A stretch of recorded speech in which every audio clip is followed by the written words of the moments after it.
ごめんね素直じゃなくて夢の中なら言える思考回路はショート寸前今すぐ会いたいよ泣きたくなるよなムーンライト電話もできないみんなだって純情どうしようハートは万華鏡月の光に導かれ何度も巡り合う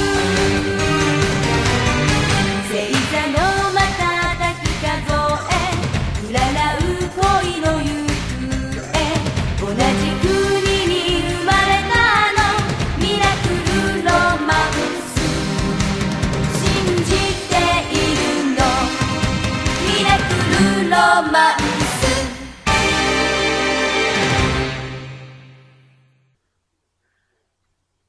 Hey guys, welcome back to Moonie Thoughts. I'm Katie, and this is my lovely co-host HellenJane. Hello.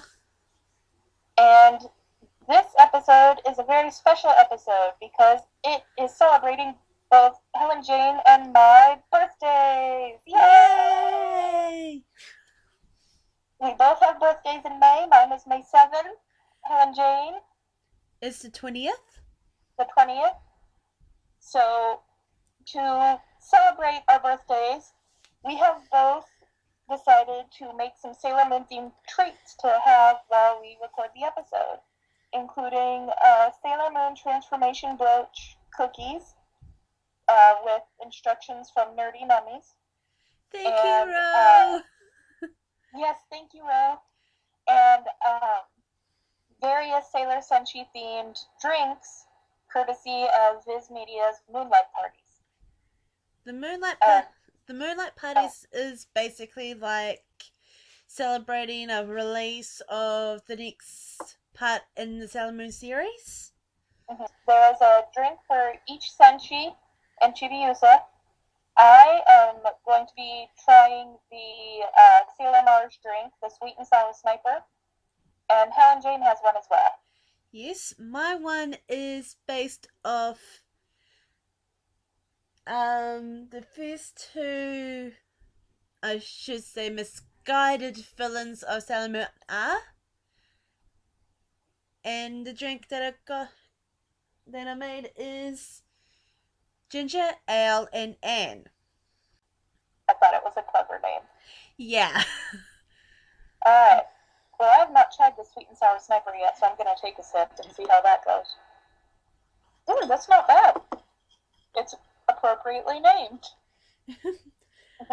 I might have okay. to read top one because since it ended up like a Coke float or a root beer float, the foam already fell down, so oh well, at least there was still some of the ginger ale in it, so There you go. And in case you guys want to try any of these treats we've made, we'll put a link to the Nerdy Mummies video and a link to a gallery that HellenJane has made with screenshots of all of the ingredients and directions for making all of the drinks from the Moonlight Parties. yes, and there is a Sailor Pluto on the way for the next Moonlight Party. So everyone keep an eye out for her. So the gallery will be updated after each Moonlight Party. And thank you, HellenJane, for doing that. Yay! Alright. Moving on to the actual episode. There has been an announcement for the cast of Sailor Moon R and Crystal for English. And I do have the link of this uploaded. Trust me, I'm bouncing off the walls when I heard this. Well, one of them. Because ironically, one of the voice actresses was announced the day after it was at Katascom this year as Sailor Pluto. Oh, One cool. day later, she was announced to come over to New Zealand for Armageddon. Nice. So, the Sailor Moon Crystal surprise is the current Viz Media group. Yeah. And I have to admit, that's what I was pretty sure it was going to be. I didn't think they were going to hire a whole new team, but it's good to have confirmation. Yep. What was confirmation about that is, which was confirmed at the third Moonlight Party, that to make sure it is close to each segment, like the classic is its own thing, Crystal is another thing, they are doing a alteration of the character voices Cool. so it can match up to the Japanese Crystal. Well, that's interesting and it's suiting, because each show, it's the same characters and the same plot, but they do both have distinct atmospheres to them. So it's appropriate that there'll probably be a bit more high energy for the original dub, and maybe a bit more serious. I don't want to say subdued, because I don't want to say they'll be any lesser, but they'll try to suit the tone of the newer anime better than the wacky go-nuts voices for the first one. Now we can get into the episodes. Okay. So we start with episode 18 this week, which picks up where 17 left off, right after Jupiter got kidnapped. And of course there was like the normal dramatic, oh, it's my fault, I should have saved her, for Usagi. Yeah.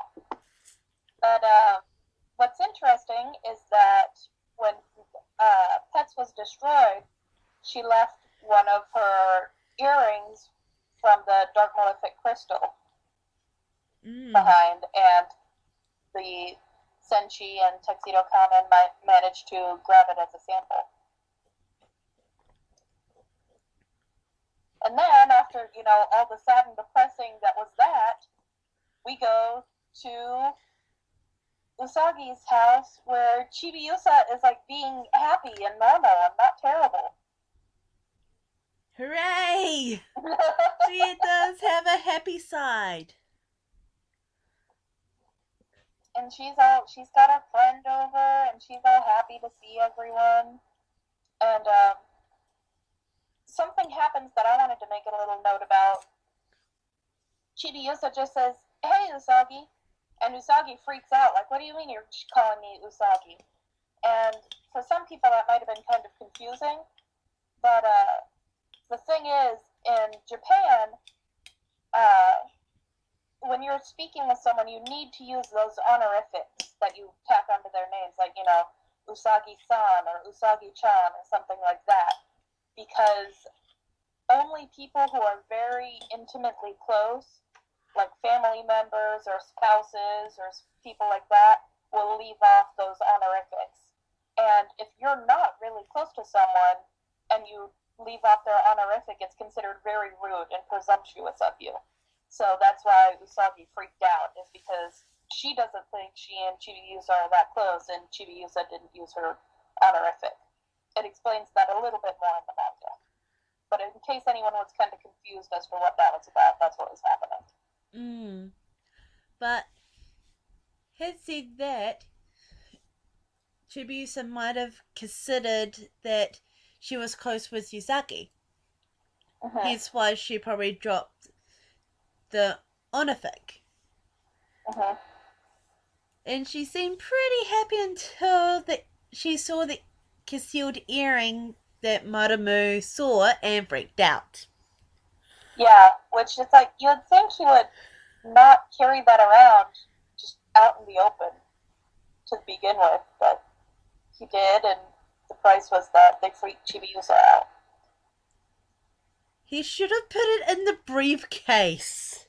Exactly. You carry around your little school briefcase all the time. Stick it in there. Why are you carrying it out in the open anyway, man? Think!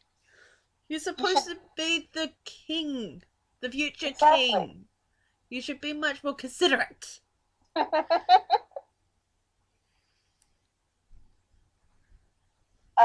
We then get another look at the Black Moon clan, who is talking about something that we all might be wondering at this point, especially if you are not familiar with the story, which is, what is Nemesis, and who exactly is the Wise Man? And I know, obviously, because we've seen it, but I remember when I was reading the manga the first time, I was like, who is this guy? What is this Wise Man guy? What is Nemesis? I'm so confused. So I kind of wish that I could, forget it so that I could learn it again as we watch Crystal. Yeah. I just have to live vicariously through any people who are watching it for the first time. Rubius is really suspicious about Wise Man. But why? Because at that point, Prince Demente trusts Wise Man. And it seems like the others do too. Rubius is suspicious of him. But why? Rubius seems like a pretty confrontational guy to begin with. So I can see him not being terribly happy with it if he's got his established group of people and some guy that they don't even know anything about just comes in and starts giving everyone powers and kind of acting like he's running the show. Even if he defers to Diamande, he's still, everyone knows he's the one who knows everything. He's the one who gives everyone this power. So I can see a guy like Rubius being really suspicious of that and not terribly happy that suddenly this guy they know nothing about is a huge part of their plan. Yeah. So we're gonna jump into the next day. And we have two characters returning, even though it's a small cameo, but they returned. Naru and Umino. Yes, remember that sometimes Usagi is a normal human and has to go to school and interact with people that aren't senshi? They still exist. And they show up to talk to her for a little while. Yeah. But it was really cool that they actually brought those two back. Yeah, that they, acknowledged that.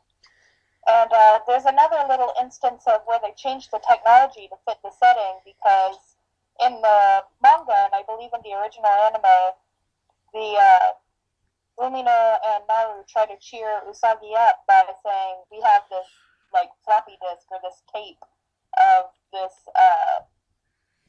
this medium performing, whereas in the new version, he has a DVD. But the effects are still the same. Yeah. And, of course, Usagi sees what's on the DVD and runs off. And something that, and again, it's sort of showing that, by the way, Usagi still has this other life, and sometimes she can't keep the two entirely separate. It was kind of bittersweet when Naru was thinking to herself, I don't know what it is, but I know that Usagi is part of some world that I just can't be a part of. But I just still want to help her and I want her to be happy, and I want to help her do that. It's like, Naru, I wish we saw more of you because you're cool, but, it's all about the future past and Chibi Moon and everything right now, so. Yeah, and just thinking about it, it reminds me of in the live action that Usagi ended up telling Naru about about her identity and what's going on. That was one everything. thing that I liked about the live action. Yeah. Was that, Naru still mattered. And when she wants to know something, she will make sure you spill it. Mm-hmm. It's kind of like, that's what it reminds me of, that Naru knows what's going on somehow, Yeah. but she doesn't know how want how she actually wants to help Usagi out. It's like loyalty. She has that loyalty that before all of this happened in the first arc. Mm-hmm. The next part is that we jump to that night and something happened. Yes, someone makes a reappearance. Well, four Mamoru people made a couple people, yeah. four. Well, four. Well, Mamoru is sitting in his house brooding about how he doesn't have powers or whatever.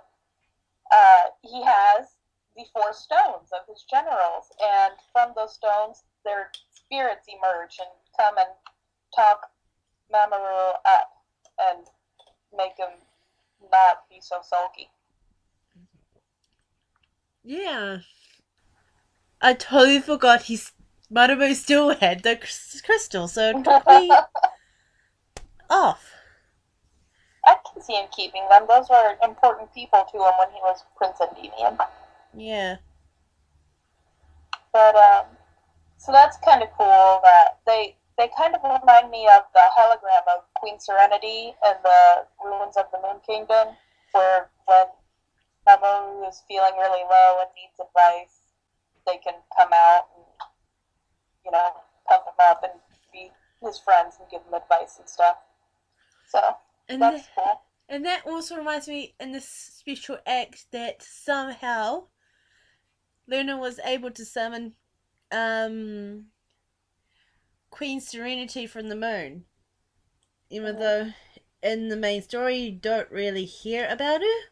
But when it happened, when she was summoned, it's like a shimmery light came out and it showed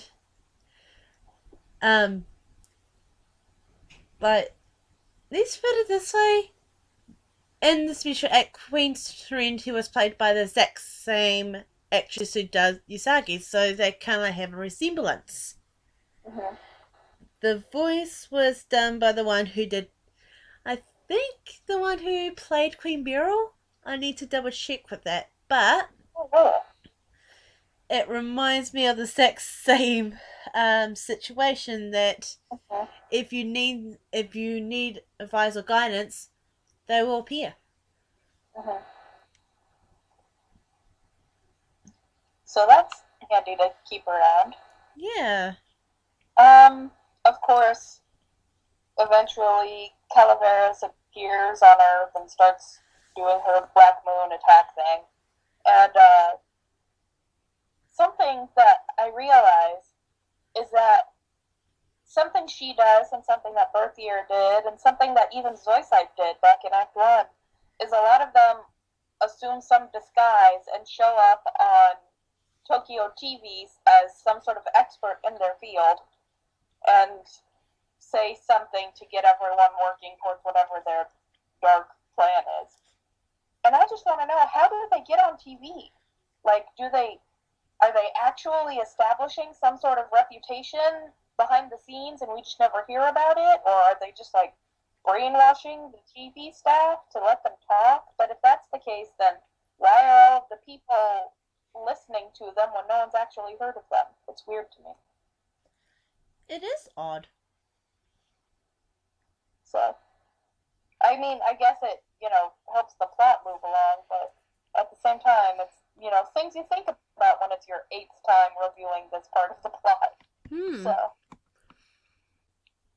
she reveals her plot, and Sailor Venus is the one that takes her on because Chibiusa is running around with Usagi's brooch, so she can't fight at the moment. And they have a little exchange about how it's we are about to enter the age of Aquarius. And at least in the manga, Venus says, well, it's still the age of Pisces, and so shut up, I'm going to fight you. And just for fun, because I was wondering what they were talking about, I looked it up to see what age we're in and what age is coming up, and we are, in fact, in the age of Pisces. The age of Aquarius starts in 2160. So Calaveras was a little bit ahead of herself there. Remember that she comes from the 30th century. So That's true. So around then, they probably are entering the age of Aquarius. Yeah, they might be closer to it. I didn't do the math to see where exactly the 30th century would put the rotation of the ages, but she might be closer to it, and she just didn't adjust her math accordingly. Yeah. And guess what we got to see for the first time? Sailor Venus got her new attack, and it's the first one to not have its own little background magical girl actual attack thing. It is really, really cool. Yeah, it's really cool though. Because I can't remember what it was in the anime. Mm-hmm. I think with PGSM, it's like she had made a hut with her hands, then rolled it to one side, rolled to the other side, and then pushed forward. Mm-hmm. This one is like she was holding it like remind me of PGSM's Mars with Yoma Talisman. Like, and instead of like a ball of energy, it was like a heart turning around. Then she thrust it forward like a Kamehameha. Yeah, and it was real cool. I loved the design of that little gold heart that she threw. It was so pretty. It's so her. Like, it's really kick-ass and it demolishes people, but it's also really cute and pretty. And it's like, yeah, that's Venus. That's Minako right there. Yeah, and it's the most detailed attack as I noticed so far. Yeah, pretty much. The others got their backgrounds, but I think that was the most flashy animated. At last, Usagi got her brooch back. Mm-hmm. And came in just in time before Venus got captured, so she is safe. Well, before that happened, before Usagi was able to get her brooch back, Rubius confronted her directly. And he was about to mess her up, but Tuxedo Kamen finally gets an attack that isn't hitting people with a stick or throwing a rose at them. Yay! Yes, Tuxedo the Smoking Bomber is really pretty intense in the anime. Like, it doesn't even show up in the first anime that I can remember. And in the manga, I mean, it looks cool, but it's kind of generic. But you really get a sense that this is a really powerful attack in Crystal. Yeah. In the classic anime, I think he was more like a melee fighter than having powers. Yeah. The only time that he showed any kind of power is when he transformed in front of Usagi. Yeah. That was it. I will never get over the fact that Tuxedo Mask got his own transformation sequence in the original anime. That was amazing. And that expression. Yeah. It's like...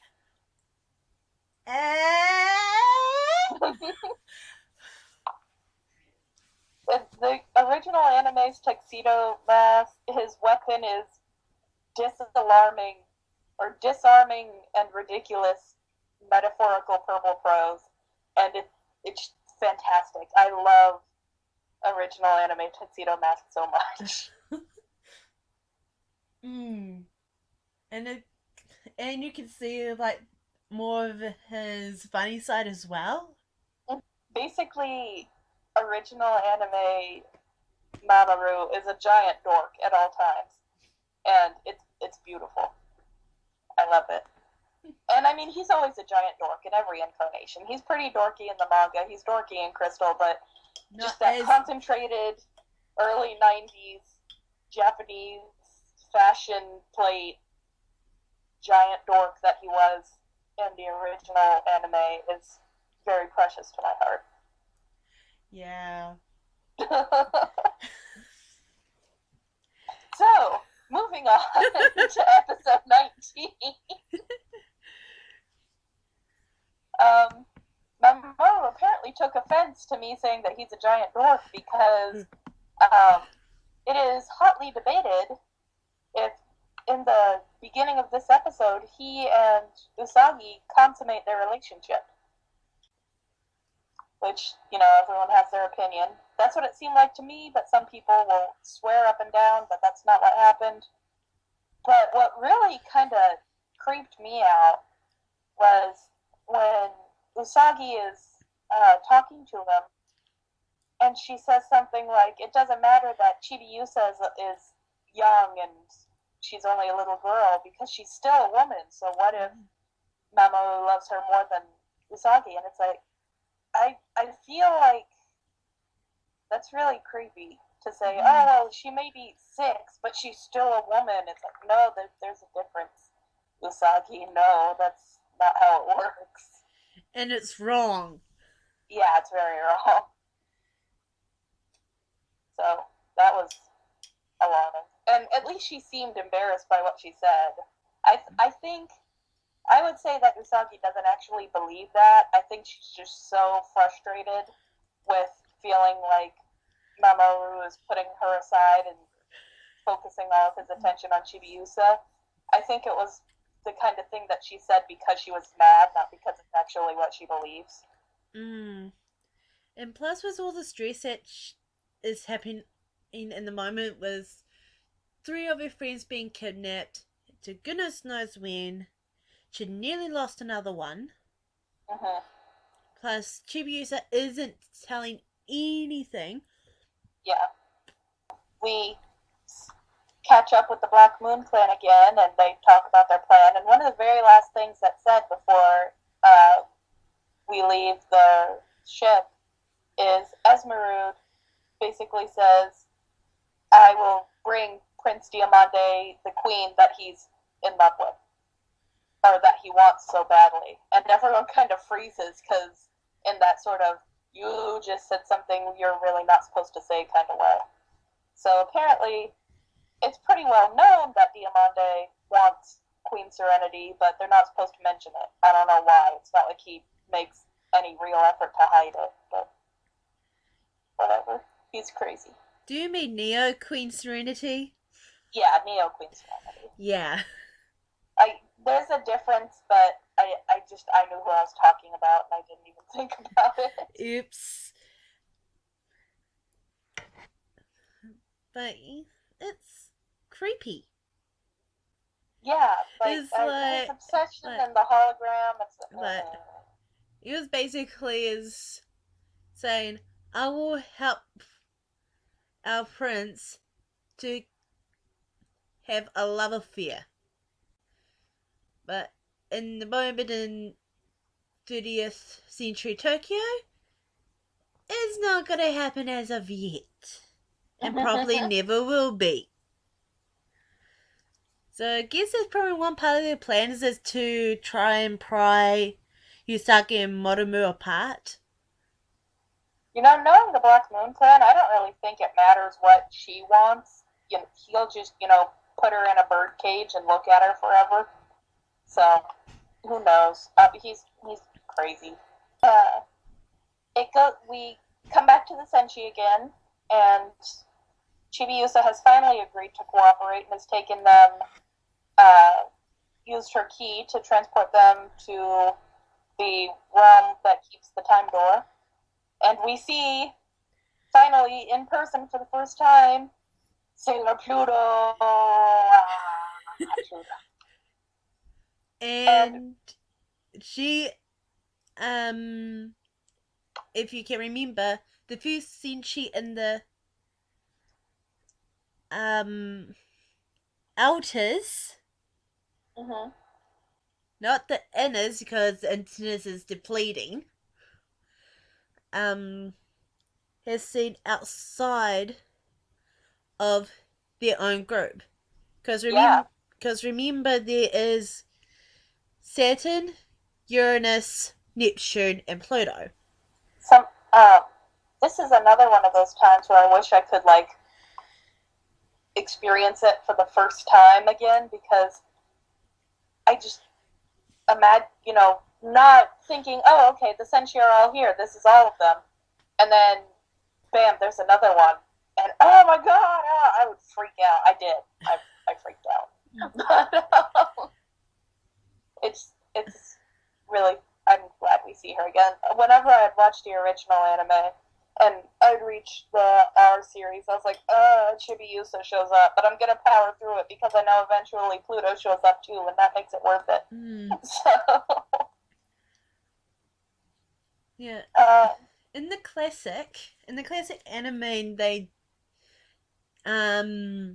watered down Sailor Pluto's first appearance. But being true to the manga, I assume, she kicks major butt. Oh my god, she's so cool. But even though her theme as a senshi is time, Pluto in mythology, and we'll touch on this more later on, but Pluto in mythology was the ruler of the underworld. He was the Roman equivalent of Hades. So if you've ever wondered why her attack is Dead Scream and not something more time related, it's because Pluto is actually related to, like, ruler of death of the underworld, and Kronos, who is brought up several times by name, is the one who controls time. I always kind of felt bad for, I always felt really bad for Pluto because she's just stuck there. She's alone in the time door, and anyone who comes near her, she has to kill because it's illegal for them to be there. So, something tells me that Pluto survived, and not only that, she's older than the reincarnated princess. She's older than the reincarnated people from the Moon Kingdom and the Outer Senshi. And she still looks beautiful for her age. Considering that she is the keeper of the time door. Yeah. So if you ever think of doing time travel, don't you dare. Pluto will come and get you. To Sailor Pluto. See, this is the point where, for me, I start at least in the manga, and so far in Crystal, I start actually feeling sympathetic for Chibiusa, and, like, I start not being all the time annoyed with her. That never stopped in the original anime. I never really liked her in the original anime, but in the manga, and so far in Crystal, this is where I start kind of caring about Chibiusa.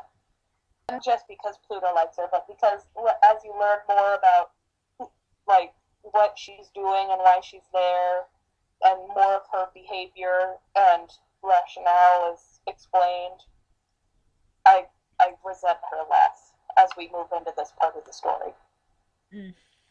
I'm really impressed about how Pluto is fantastic at her job. Yeah, exactly.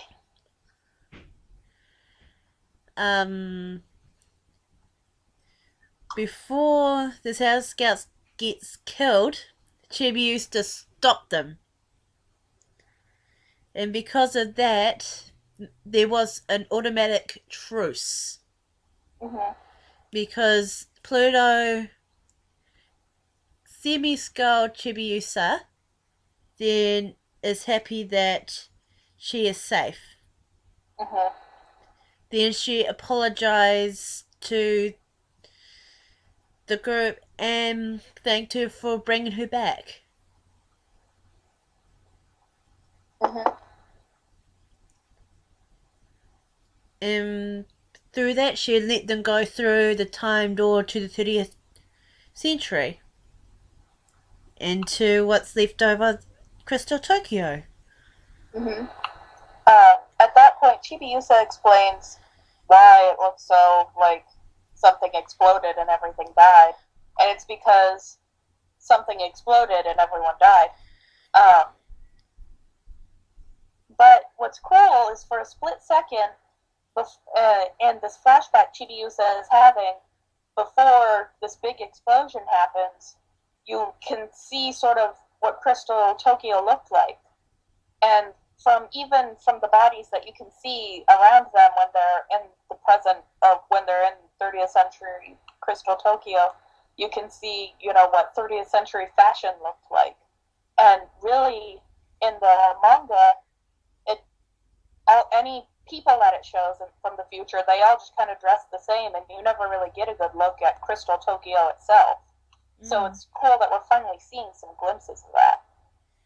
I need to try that because I never really heard excuse me, of these one of stand-ins like the Spectre sisters.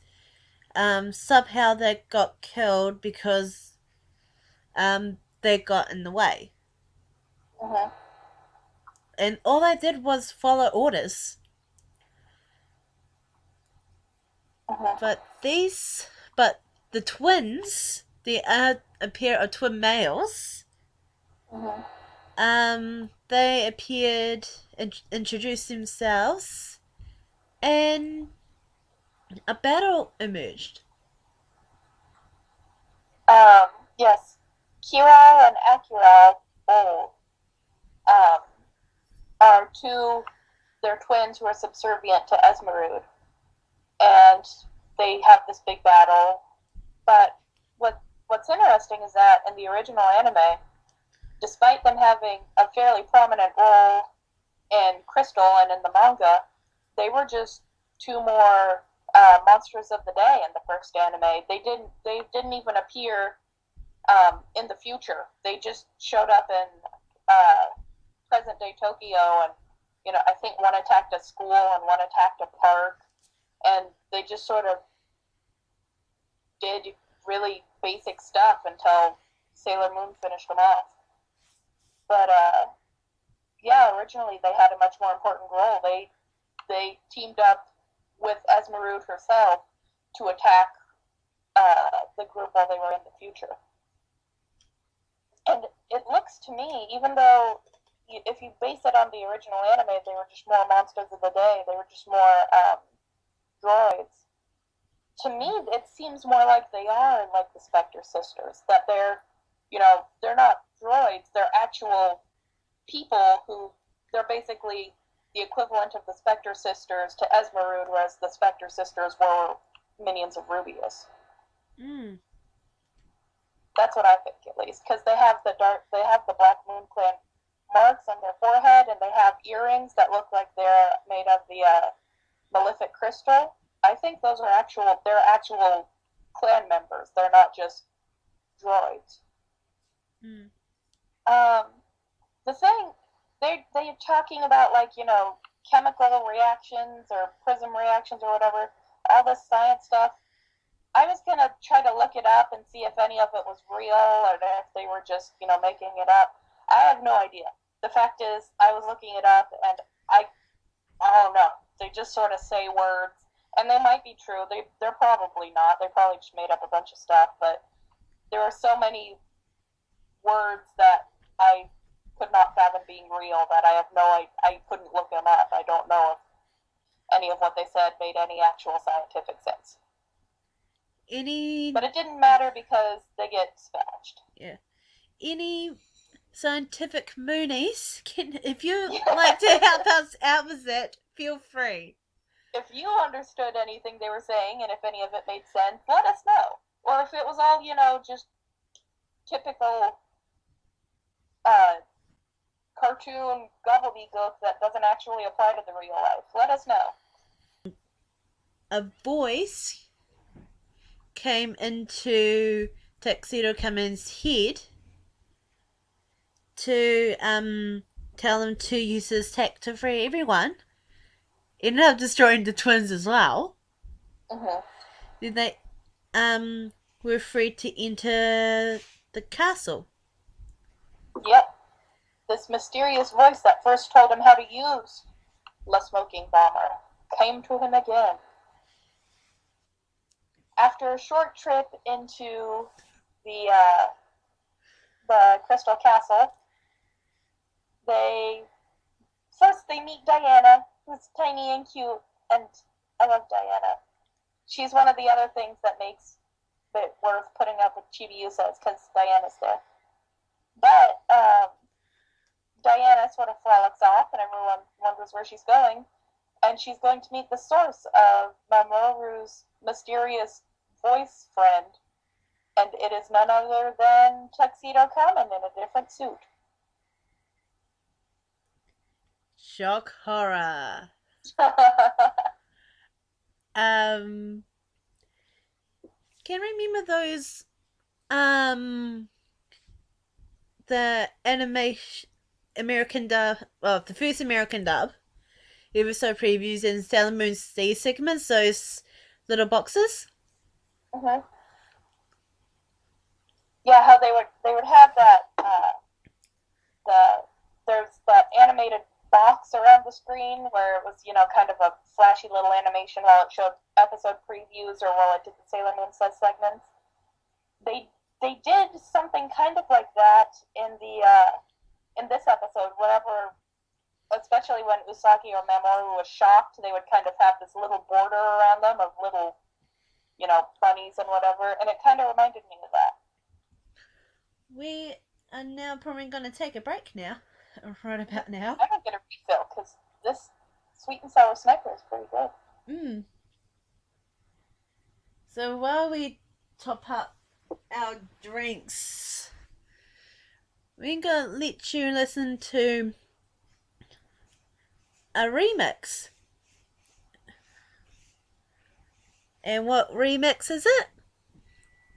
It is the SAF remix of the English Sailor Moon theme. And so I hope that you get to move around and dance a bit. God, it's really is a good dance track. Most techno songs are. So you guys enjoy. We will be back with more refreshments to keep the party going for our birthday episode. Yay! Yay! Happy birthday, us! So see you then.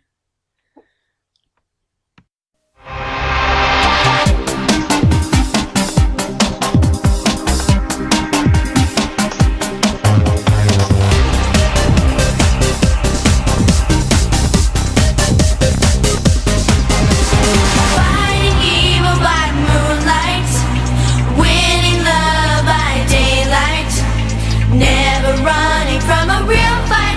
She is the one named Sailor Moon.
enjoyed the SAF remix of the English theme.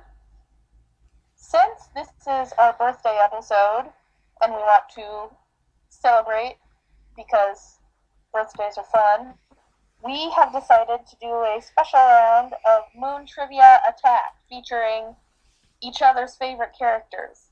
So we're going to see how well we really know our favorite characters.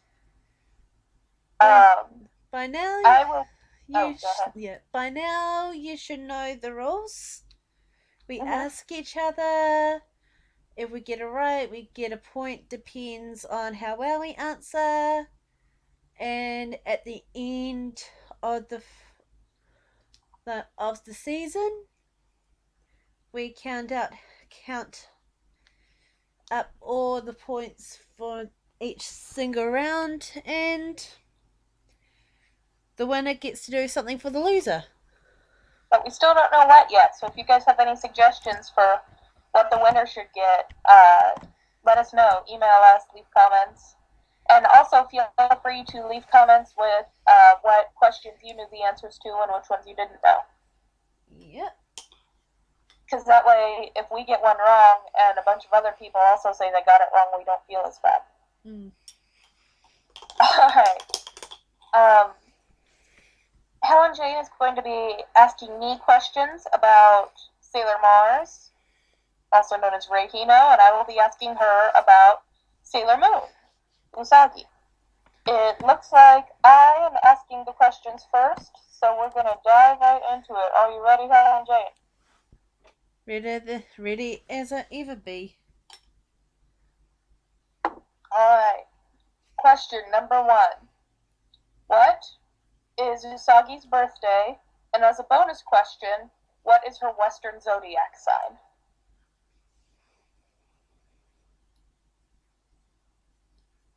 All I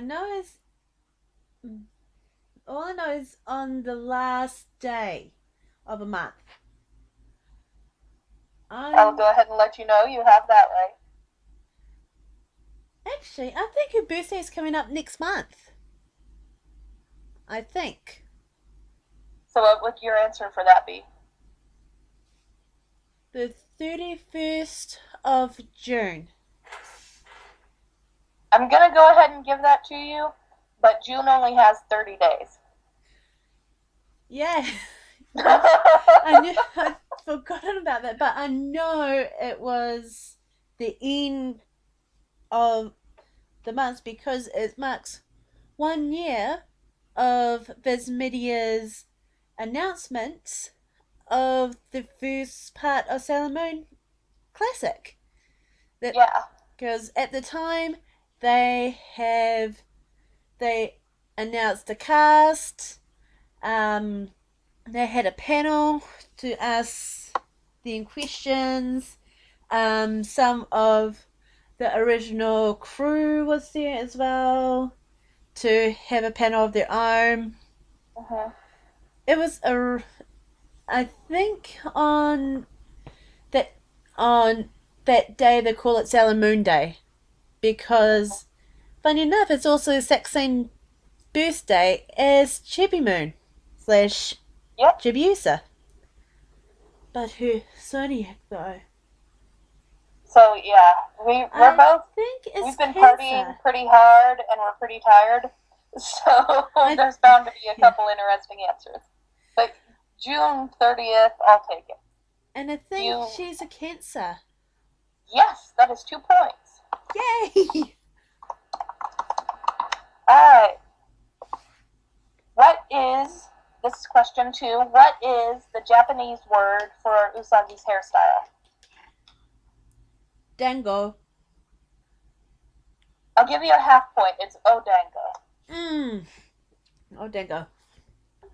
Number 3. Usagi's personality was written to be very similar to someone Naoko Takeuchi knew in real life. Who was Usagi's personality based on?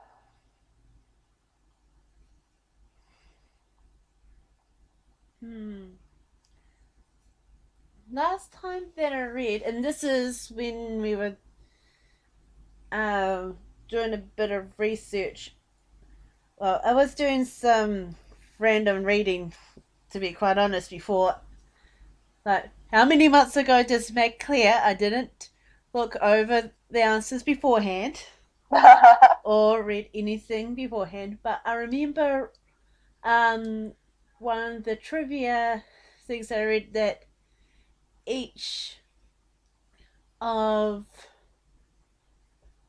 the families, I think it was Yusaki's family, was based on her own family.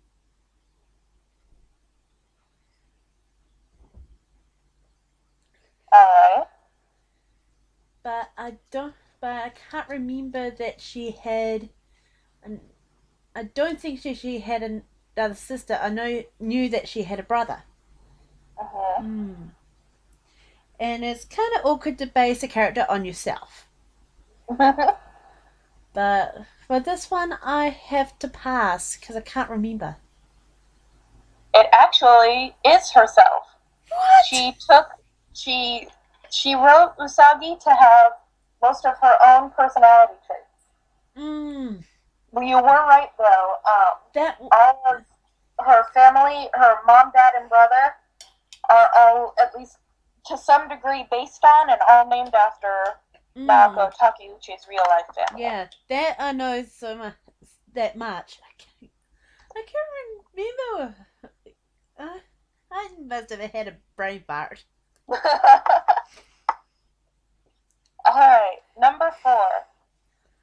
In Japanese, when you pronounce Usagi's full name, it's a pun. Her full name is Tsukino Usagi. What does that pun translate into in English?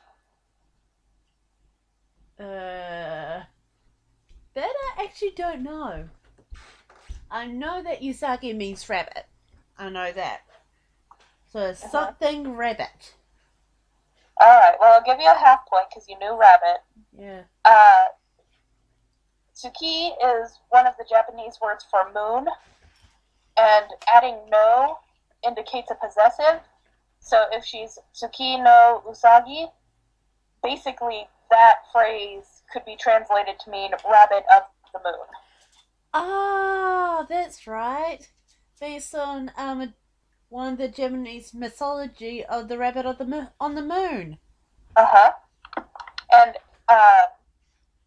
if you look at it, all of the senshi have last names like that. Like Amy is Mizuno, which means of water. Rei is Hino, which means of fire. Makoto is Kino, which means of wood, I think.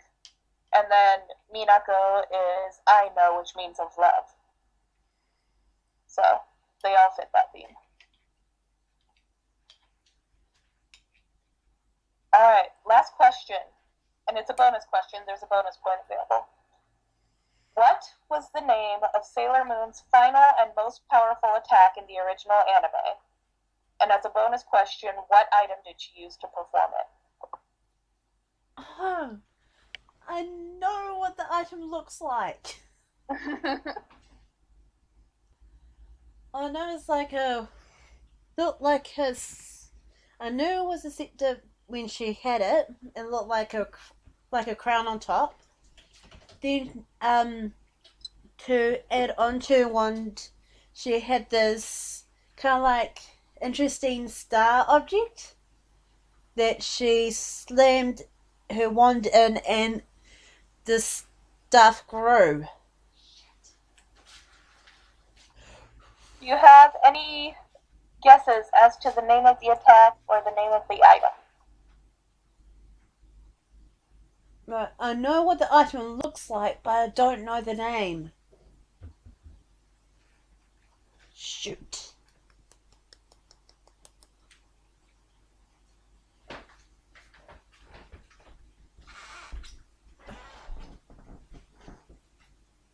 And the first two words that came to mind to attack is eternal healing something. Okay. But I have no idea. Are you passing? Yes.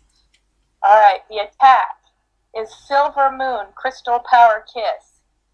And the item is the Moon Power TR. Ah! I'll give you a quarter point since you could describe the item. Yeah, I knew what it looks like. I knew what it looked like. This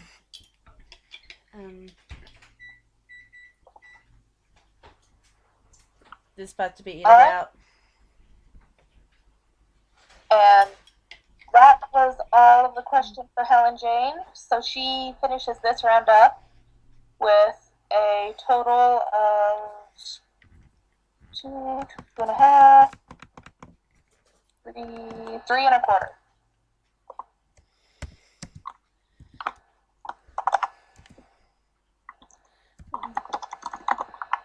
Right. And we will put in an annotation what her running total for entire season so far is.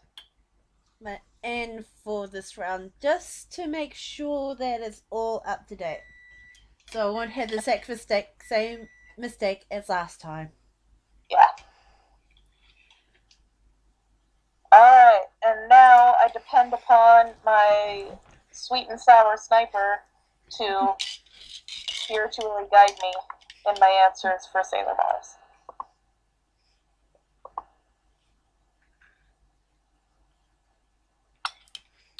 Alright. So your first question of Ray, or Sailor Mars, is what kind of Catholic school did Ray attend to?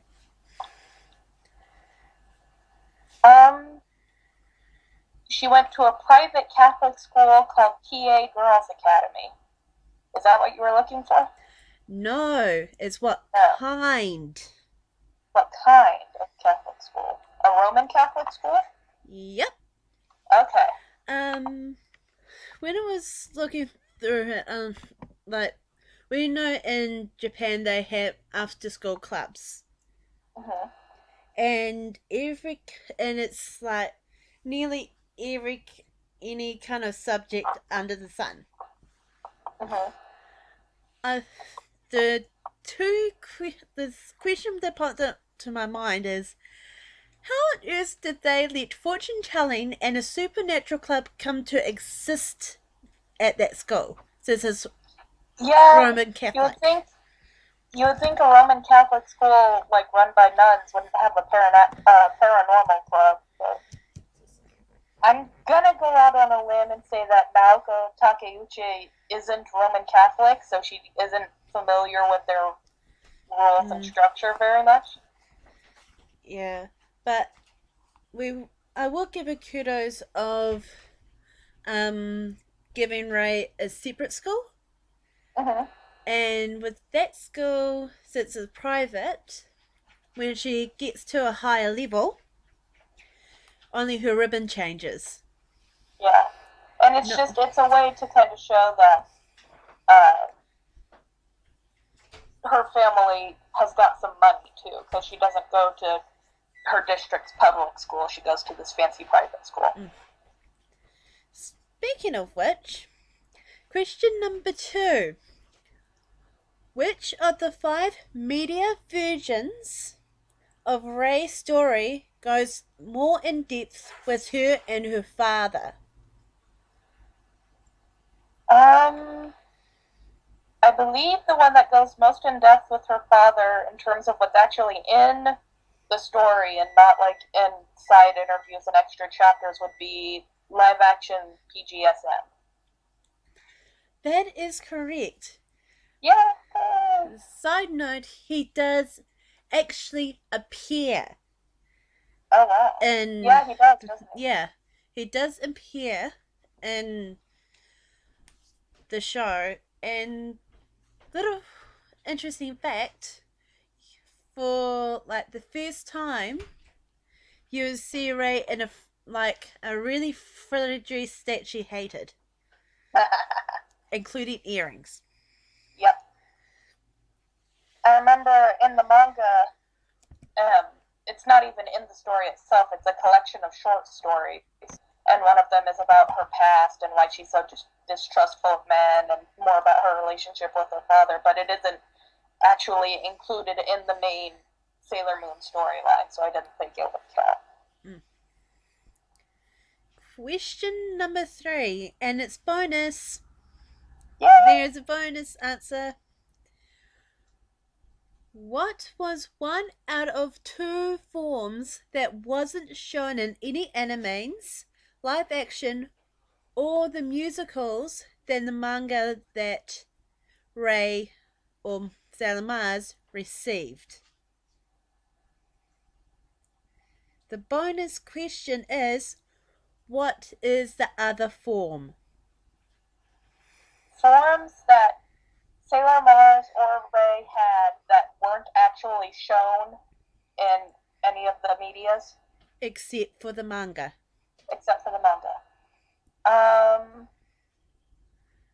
One of them would be her dress as Princess of Mars. No! No. We are not actually going to count the princess. Okay. So not that one. The one that I'm actually looking for. Wait, I'm still thinking then. Okay. Don't tell me the answer yet. 2 forms that only appeared in the manga.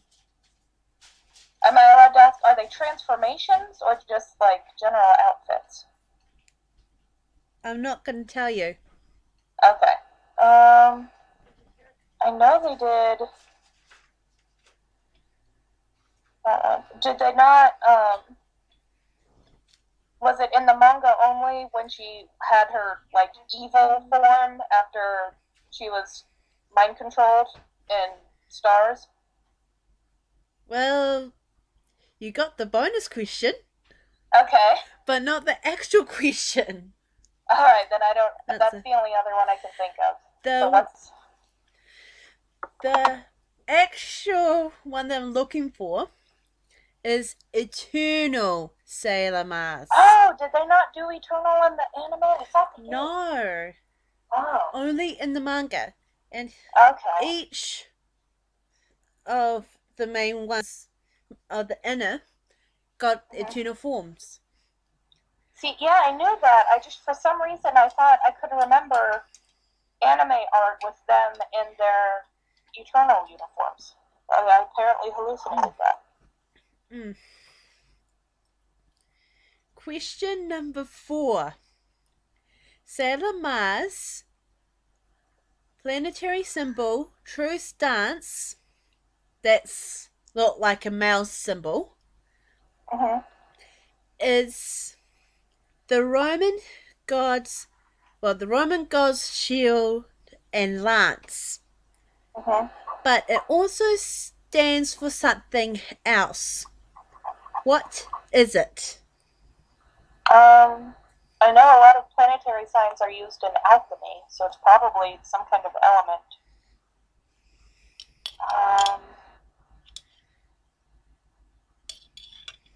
I know Aries was all war, and I think it's either bronze or iron. I'm gonna go with iron. I think it was bronze, but too late. I think it's iron. Iron?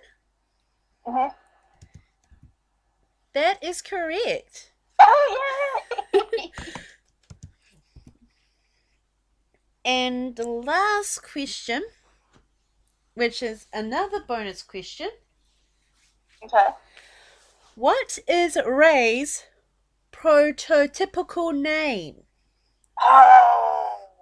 The bonus question is, what does it mean?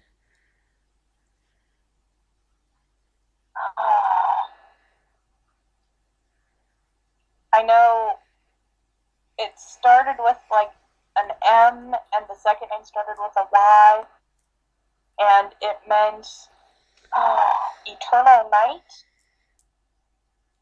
I'm going to give you a quarter because you know the initials.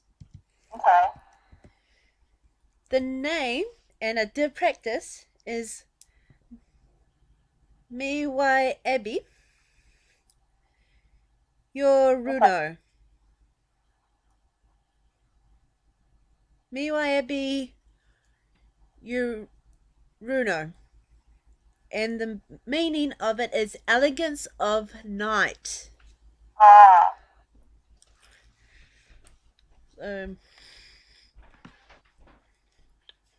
Elegance of it. That makes a lot more sense than eternal. Oh, you got 1, 2, 3, 4.25. Yay! Sailor Mars saw me through. I think that's like the highest I've ever gotten in a round so far. Yep. The last one, the last highest point was failed quiz of 4. Let's double check with that.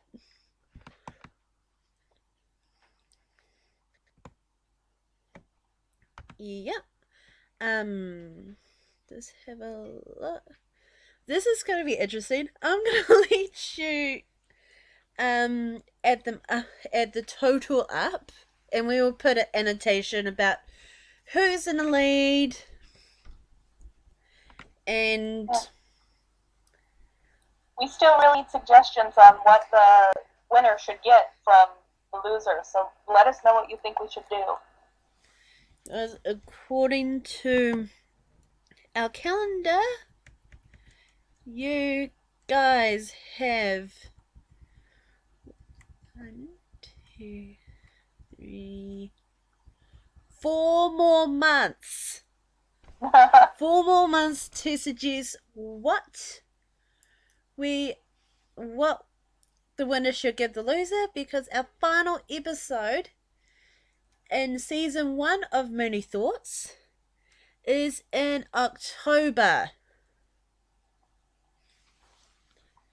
So that'll be when we decide the winner of the Moon Trivia Attack, so get the suggestions in. And we do have something planned for that as well, so prepare to have a huge laugh. Alright. With Trivia Attack over, I believe it is time for us to go to another break song. Mm-hmm. This time we have C'est la vie from the live-action PGSM. So we're gonna go get some more party juice while you guys enjoy the song. I'm full of sugar. So I'm going on a sugar high in a moment. So yeah, I just ate one of those cookies, and they turned out a lot bigger than I thought they would. So yeah, I just ate basically 4 cookies, and there was a lot. There was a lot of cookie there. So, anyways, guys, enjoy C'est la vie.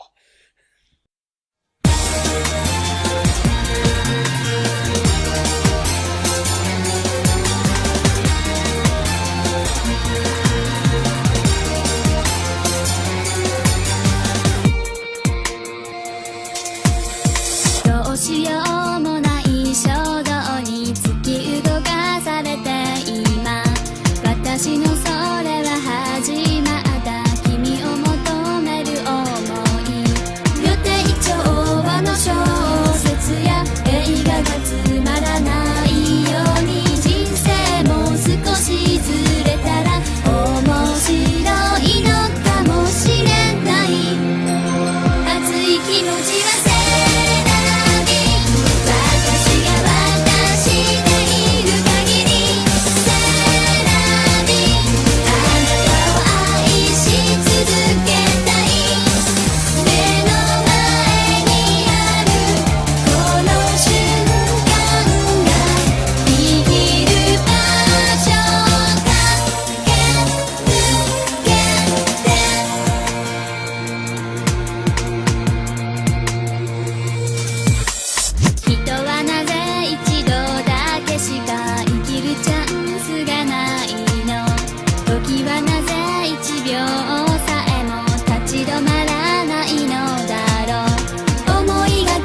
小説や映画がつまらないように人生も少しずれたら面白いのかもしれない。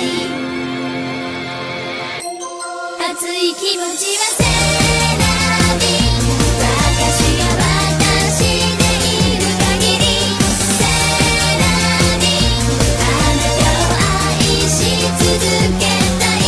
セラビ、私が私である理由。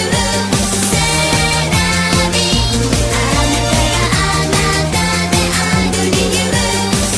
目の前にあるこの瞬間が生きる場所かけ抜けて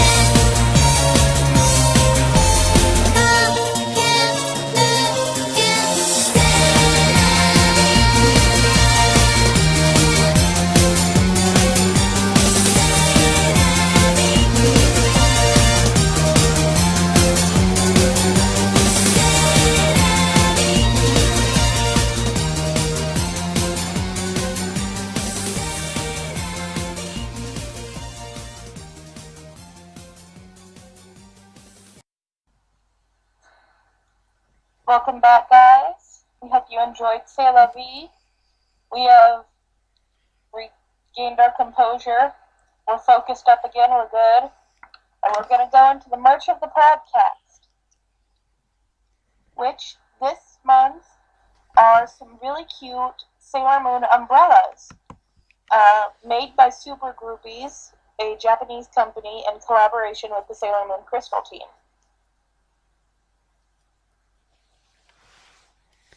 There are approximately 6 umbrellas, one for each century and one for the 7th millennium. The 5 of the umbrellas, which is related to the century, has a striped pattern with white lace trim, and they have this really super duper cute bow. And attached to it is this planetary symbol charm, which is so cute.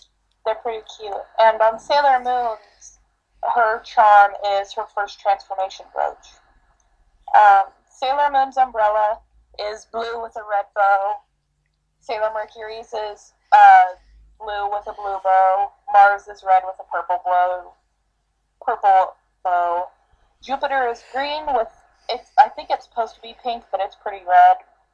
And Venus is yellow stripes with a very dark blue bow. Well, the Silver Millennium umbrella is black, and along the edge is a round print featuring the skyline of the Moon Kingdom, with the focal point being the palace itself, and behind that is the Earth. It's really well detailed too. The Silver Millennium umbrella is gorgeous. I want the Sailor Mars one and the Silver Millennium one are the two that I like. However, the Senshi umbrellas are 5,800 yen each, which roughly approximates to $48 US and $64 New Zealand.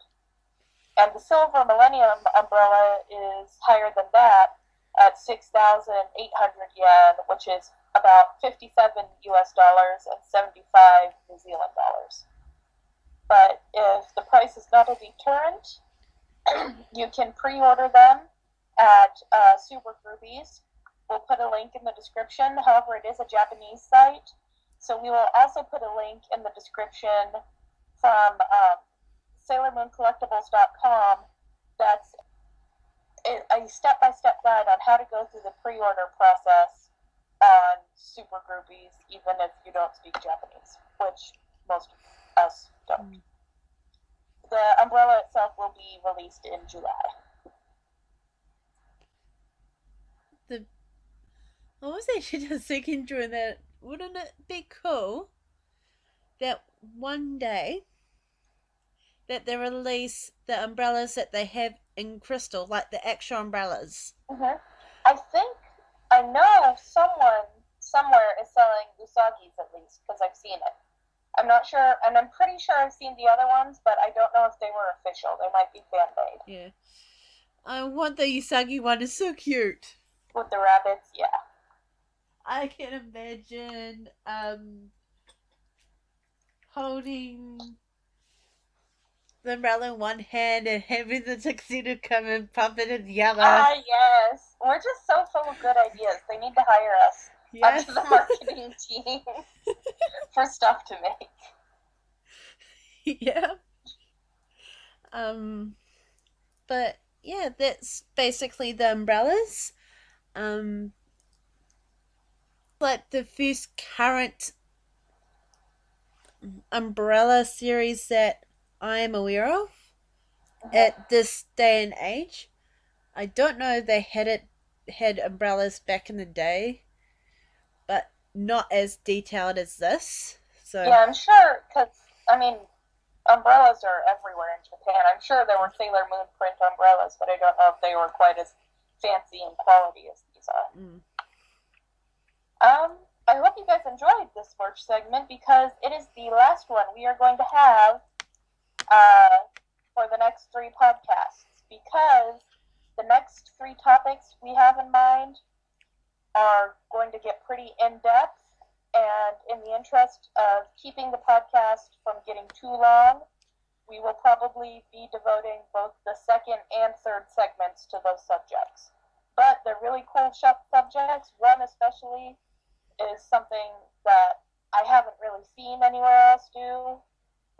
I don't think it's something very commonly brought up, and I think you guys are going to really enjoy it. So that's it for this month. Thank you so much for joining in and celebrating our birthdays with us. Yes, happy early birthday to HellenJane. And happy birthday to you too, Katie, within the next few days. Yep. Thank you very much. Actually, I think at least for you Eastern Hemisphere people that are in New Zealand, this podcast is going to be releasing on my birthday, May 7th. So you get to celebrate Katie's birthday. Yay! Eat a bunch of cookies and drink a bunch of sugar, and you'll know what it was like when we were recording this. And also be really tired before that, so have it'll be interesting. Yeah.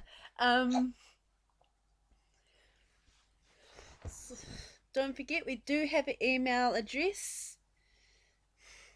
Like, if you want to send your thoughts or suggestions or whatever, mooniethoughts@gmail.com. And the next podcast will be on the 4th of June for the Southern Hemisphere, and for the Northern Hemisphere, the 3rd of June. And hopefully we'll be back to normal by then. Yeah. We'll have partied less, so we'll be calmed down a little bit. We'd like to thank our usuals, Moonie Kitty, the Sailor Moon Wiki, and Wiki Moon, as well as Sailor Moon Collectibles for their information on the umbrellas. And of course, our listeners, you guys. Thank you for continuing to listen to us. Thank you for celebrating with us and putting up with us being birthday drunk. Yeah. I'm not actually drunk, don't worry. I'm still high on sugar. Considering that I baked way past midnight. Which reminds me, as an extra treat for this month, you'll be getting an extra Moonie Thoughts, which shows me doing the baking side. And I asked for a bit of help related to using vanilla ice cream as an ice cream base for different flavors for a food hack. And an idea that I thought of on top of my head while I was doing the sugar dough.